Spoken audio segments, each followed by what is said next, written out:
Last video, we looked at how. Now we look at why did this happen to India.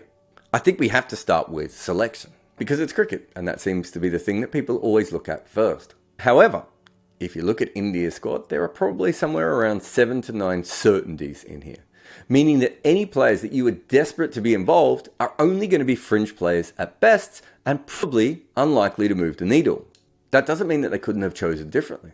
Had they known what the wickets were going to be like, Harshal Patel's spot would definitely have gone to Umran Malik. Considering how bad finger spin looked on some of these pitches, they might have wanted Bishnoi ahead of Akshar or Huda, though batting might have played a part in that. And if Rahul Tewatia was still bowling well, that might have been an option as well. It's hard to see who Sanju Samson would come in for here, as they had 2 other keepers and a lot of other batters. And chances are, if he was in the squad, he wouldn't have played.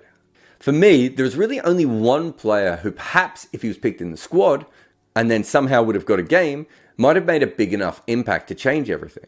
But we'll get to him in a moment. First, I want to look at the Indian selectors. They have just been made scapegoats from this series, and they're gone. So that meant that India had to look for new ones.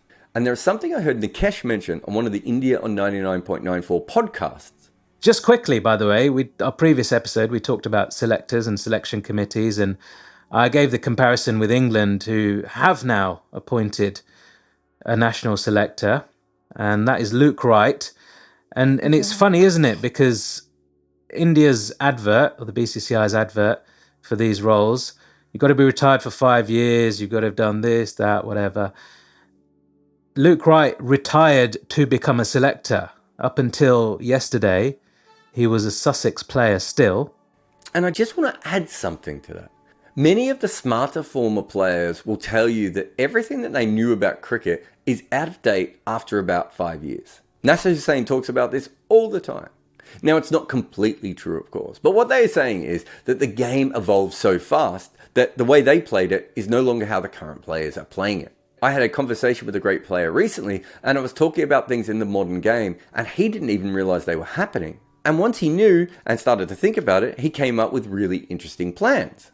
But the problem is that he didn't know that this was happening in the first place. And that's not that uncommon. So it's really interesting that India are looking for an older selector when actually maybe the best choice would be a younger selector, especially in T20 cricket. So now let's get back to that player who maybe could have made a big difference for India. So I'm actually going to look at 2 players, but it's kind of one type of player.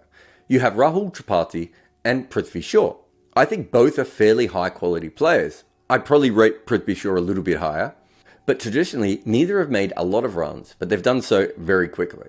And that fits some teams, but not India, because they actually were set up for their batters to bat longer at the top. However, if you look at the last couple of years, Tripathi and Shaw have actually started to make a lot more runs. They've by far had their best seasons, and they could have given a different look at the top. But here is the important thing. You can't just plug and play them into India's team, especially with a license to play the way that they should be. If India were going to continue to go with a shallow batting lineup, then having one player going for it from ball 1 is actually a fairly big risk. Most teams without a solid number 7 are loath to attack from the first ball. So while they would have made a difference to the style of the Indian cricket, you can see how it's not quite that simple. They probably wouldn't have played players like Tripathi or Prithvi Shaw just because they were looking for the players with the higher level batting talent. So I really don't see how either of these players being in the top order would have made a huge difference to the Indian team. And the important thing to remember here is that we focus so much on selection in cricket, partly because we don't have substitutions. But actually, you are usually talking about the fringe players, and they rarely have a huge impact. Your best 7 to 9 players are usually the ones who are going to have the biggest impact regardless. But I really think the issue here is not the people, but more to do with the method. India tried to score consistent totals and then explode at the end. And then they use an array of defensive-minded bowlers to ensure that the other team can't score the runs. Being that they actually just have better players available to them than most teams, I'm not sure there's any style that India would use where they wouldn't be consistently winning. They're just better than everyone else. If you look at T20 internationals for the last 3 years, from the first 6 overs to the last 6 overs of the game, India's run rate rises by 2.5 runs and over. Only Pakistan has a high rise at 2.9. But Pakistan are exceptionally slow at the start. And you can see that India is near the top for all of these periods. But then they just completely kick clear at the end. There's nothing inherently wrong with that, especially if you want extra bowlers in your team. But here is what it looks like in the last 2 World Cups. They still score the same at the death, but early on you can see they are tighter. This model is actually quite similar to what Pakistan do, but they pair this with an extraordinary collection of strike bowlers. However, when you do look at all T20 matches played over the last 3 years, these two teams have an almost identical record when it comes to taking wickets. And to be honest, I wasn't expecting this. So then I wanted to have a look at just the World Cups on their own. And you can see there's suddenly a huge difference here. Pakistan just dominate with the ball through the first 2/3 of the innings. India haven't taken enough new ball wickets, but it's really in the middle where they struggle the most, before being exceptional again at the death. And of course, wickets at the death are the least important, especially if you haven't taken any wickets throughout the rest of the game. It just means that you're rotating quicker through the opposition's hitters. So the only real way that India's batting is going to work is if they take a lot of wickets earlier in the game, and they haven't been. But at the moment, I think it'd be fair to have a look at all this and go, these are fairly fine margins, Jarrod. But remember that that's all the World Cup data. And we really know that when it comes to India trying to win the World Cup, they're really only playing against 5 teams at the moment. So if we look at those top 6 sides when they played against each other in the last 2 World Cups, suddenly India is not looking so good on taking wickets at all. It's small sample sizes, of course, but it's not ideal.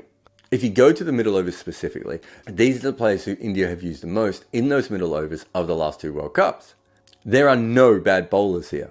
But let's just focus on the spinners for a moment. Ashwin, Jadeja and Akshar, all fantastic. And most importantly, all have a little bit of batting talent as well.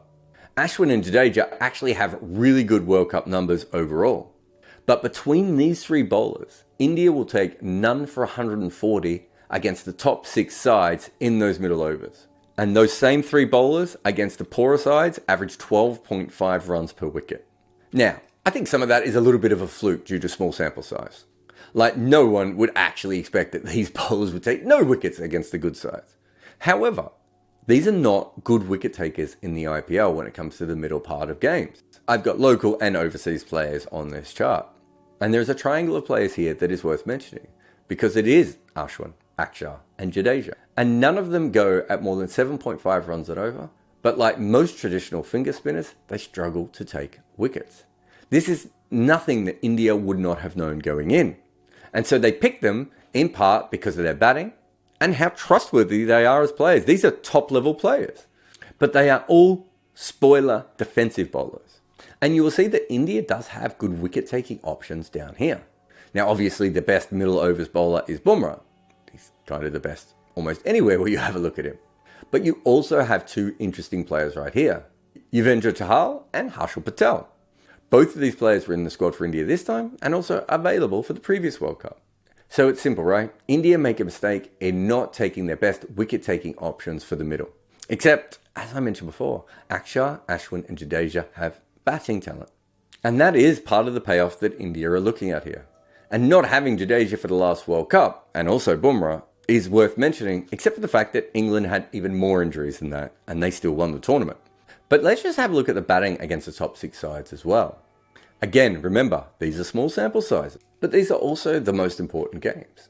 You can truck Scotland and the Netherlands, that's fine. And it obviously shows the incredible quality they have available to them. But to win a World Cup, you need to be able to win these battles. And they don't take wickets against the best teams, nor do they score quick enough. The only way that India's plan would work against the best team would be for the Indian bowlers to take wickets throughout the early and middle part of the game, in order to back up the batters making good but not unscalable totals. And India needs to find a plan that either takes more wickets or makes faster runs. So the most obvious kind of versions of that is to look at the Australian method of picking 7 players who can bat and then scraping 4 overs from their top order, or follow the New Zealand-South African model of basically having no batting from number 7 on back and hope that your top order never fails with a kick-ass bowling line. If you really drill down, India didn't do either of these. And part of the reason is just simply because their normal style is so dominant that until they play the best teams in the world, it makes sense to keep doing that. And as I've mentioned many times before, T20 bilaterals are of a lower level because teams are resting players or they're trying new things. And then when they play the best teams and the talent is suddenly much more even, all their weaknesses seem to get continually exploited until they go home. The next episode is where? Where specifically does it all fall down? If you want to see that one, like this one, subscribe, press the bell icon. Or you can follow me on social media, of which I'm on pretty much all of it. Twitter, Instagram, Mastodon, LinkedIn, TikTok, Patreon. I know there's probably some others. I think at least one of those was made up. Or you can just send a message to your mum and have her WhatsApp you the minute this video comes live.